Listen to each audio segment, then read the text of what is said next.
ડીસા શહેરમાં Saint Xavier's સ્કૂલની સામે આવેલા વણઝારાવાસમાં લગ્ન મંડપમાં ગેસનો બાટલો લીકેજ થવાથી આગ લાગવાની ઘટના બની હતી, જેના કારણે વિસ્તારમાં અફરાતફરીનો માહોલ સર્જાયો હતો.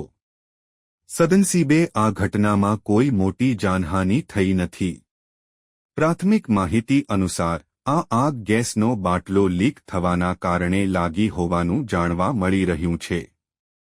આગની જાણ થતાં જ ડીસા ફાયર ફાઇટરની ટીમ તાત્કાલિક ઘટના સ્થળે પહોંચી ગઈ હતી અને ભારે જહેમત બાદ આગ પર કાબૂ મેળવ્યો હતો. ઉલ્લેખનીય છે કે હાલમાં ગરમીની સિઝન ચાલી રહી છે, ત્યારે આવી ઘટનાઓ બનવાની શક્યતાઓ વધી જાય છે.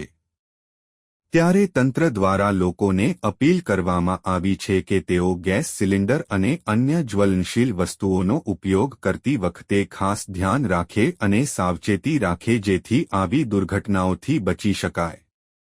જો ગરમીના સમયે ધ્યાનપૂર્વક અને સમજદારીથી કામ લેવામાં આવે તો આવી ઘટનાઓ નિવારી શકાય છે.